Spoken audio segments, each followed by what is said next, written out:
Secretary General, distinguished delegates, ladies and gentlemen, on behalf of the people of Nigeria, I congratulate you on your well-deserved election as the president of this session of the United Nations General Assembly. We commend your predecessor, His Excellency Chaba Korochi, for his able stewardship of the Assembly also. We also commend His Excellency Antonio Guterres, Secretary General of the United Nations, for his work seeking to forge solutions to humanity's common challenges. This is my first address before the General Assembly. Permit me to say a few words on behalf of Nigeria, my country, on behalf of Africa, my continent, regarding this year's theme. Many proclamations have been made, yet our troubles remain close at hand. Failures in good governance have hindered Africa, but broken promises, unfair treatment, and outright exploitation from abroad have also exerted a heavy toll on our ability to progress. Given this long history, if this year's theme is to mean anything at all, it must mean something special and particular to Africa. In the aftermath of the Second World War, nations gathered in an attempt to rebuild their war-torn societies. A new global system was born, and this great body, the United Nations, was established as a symbol and protector of the aspiration and the finest ideas of humankind. Nations saw that it was in their own interest to help others exceed the rubbles and wasteland of war. Reliable and significant assistance allowed countries emaciated by war to grow into a strong and productive society. The period was a high water mark for trust in global institutions and the belief that humanity had learned the necessary lessons to move forward in global solidarity and harmony. Today, for several decades, Africa has been asking for the same level of political commitment and devotion of resource that described the Marshall Plan.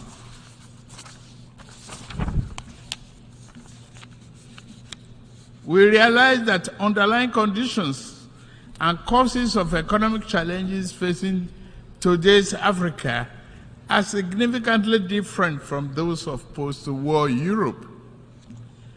We are not asking for identical programs and actions. What we seek is an equal, firm commitment to partnership. We seek enhanced international cooperation with African nations to achieve the 2030 Agenda and Sustainable Development Goals. There are 5 points I want to highlight.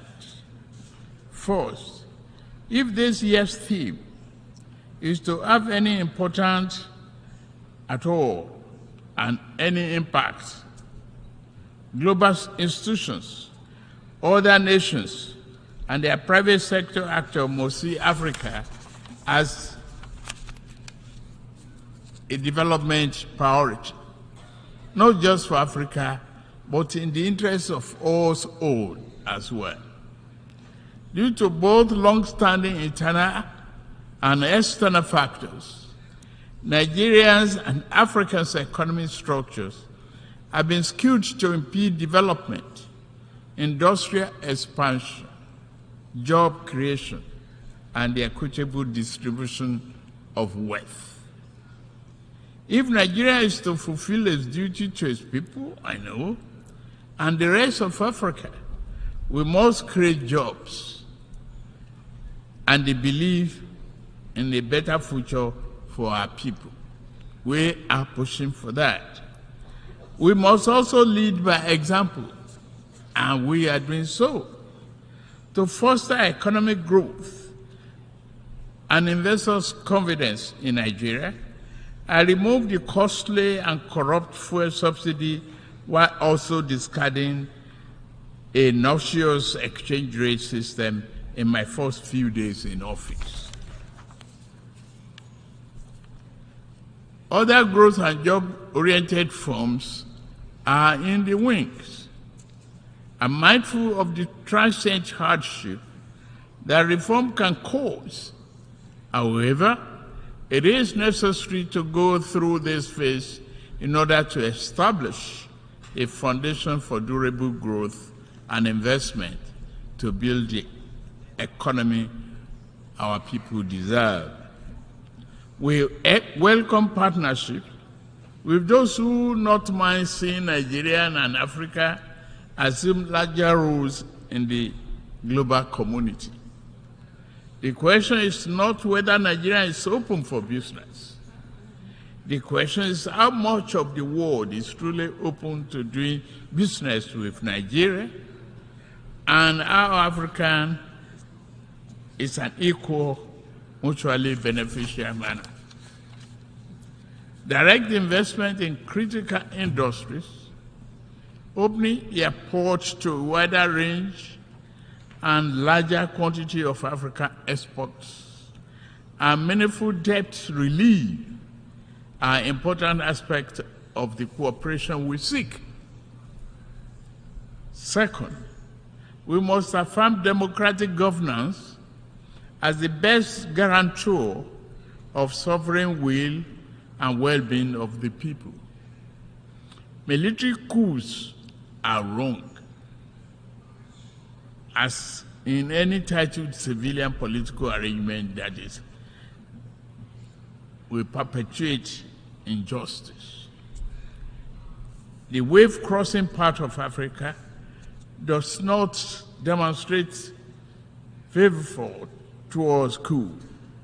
It is a demand for solution to perennial problem. Let us dig it deeper. Regarding Niger, we are negotiating with the military leaders. As chairman of ECOWAS, I seek to help establish democratic governance in a manner that addresses the political economy challenges confronting that nation, including violent extremists who seek to foment instability in our region. I extend a hand of friendship to all of you who may genuinely support this mission for a democratic governance in that nation. This brings me to my third crucial point. Our entire region is locked in protracted battle against violent extremists. And the turmoil, a dark channel of inhuman commerce has formed. Along the route, everything is for sale. Men, women, and children are seen as chattel. Yet, thousands reach the Sahara, hot and sand, and the Mediterranean cold death in search of a better life. At the same time, mercenaries and extremists with their lethal weapons and vile ideologies invade our region from the north. This harmful traffic undermines the peace and stability of the entire region. African nation will improve our economies so that our people do not risk their life to sweep the floors and streets of other nations. we also shall devote ourselves to disbanding extremist groups on our turf. Yet, to fully contain this threat, the international community must strengthen its commitment to arrest the flow of armed and violent people into West Africa. The fourth important aspect of this global trust and solidarity is to secure the continent's mineral-rich areas from plundering and conflicts. Many such areas have become catacombs of misery and exploitation. The Democratic Republic of Congo has suffered this for decades, despite the strong UN presence there. What happened? The world economy owes the Republic of Congo much but gives her very little. The mayhem visited on resource-rich areas does not respect national boundaries. Sudan, Mali, Burkina Faso, Central African Republic, and the list grow on and on and on. The problem also knocks at Nigeria's door. Foreign entities are baited by local criminals who aspire to be petty warlords have drafted thousands of people into servitude to illegally mine gold and other resources. Billions of dollars meant to improve the nation's economy now fuel violent enterprises. If left unchecked, they will threaten peace and place national security at a grave danger. Given the extent of this injustice and the high scales involved, many Africans are asking whether the phenomenon is by accident or by design. Members' nations must reply by working with us to deter their farms and nationals from the 21st century pillage of continent riches. Fifth, climate change severely impacts Nigeria and Africa. Northern Nigeria is honored by desert encroachment, handed from the north. All are arable lands. Our south is pounded by the rising tide of coastal flooding and erosion. In the middle, the rainy season brings flood that kill and displace multitudes. As I lament death at home, I also lament the grave loss of life in Morocco and Libya. The Nigerian people are with you. Please note that. African nations will fight climate change, but must do so on fair and just terms. To achieve the need popular consensus, this campaign must accord with overall economic efforts. In Nigeria, we shall build political consensus by highlighting remedial actions which also promote economic good. Projects such as Green Wall to stop desert encroachment, halting the destruction of our forests by mass production and distribution of gas burning stoves, and providing employment in local water management and irrigation projects are examples of efforts that equally advance both economic and climate change objectives. Continental efforts regarding climate change will register important victories if established economies were more forthcoming with public and private sector investment for Africa's preferred initiatives. Again, this will go far in demonstrating that global solidarity is real and working. As I'm about to close, let me emphasize Nigeria's objective accord with the guiding principles of this world body: peace, security, human rights, and development. In fundamental ways, nature has been kind to Africa, given abundant land, resources, and creative and industrious people. Yet, man has too often been unkind to a fellow man, and this sad tendency has brought sustained hardship to Africa's doorstep. To keep faith with the tenets of this world to this body and the theme of this year's assembly, the poverty of nations must end. The pillage of one nation's resources by overreach of farms and people of stronger nations must end. The will of the people must be respected. This beautiful, generous, and forgiving planet must be protected.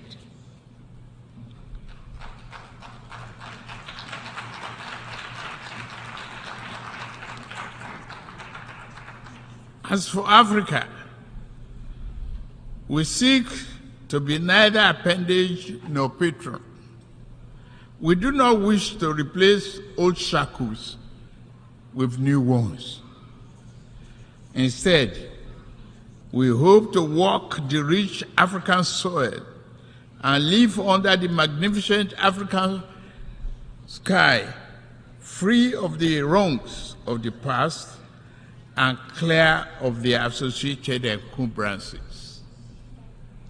We desire a beautiful, prosperous, vibrant, democratic living space for our people. We will do it. To the rest of the world, I say, work with us as true friends and partners. Africa is not a problem to be avoided, nor is it to be pitied. Africa is nothing less than the key to the world's future. I thank you for listening.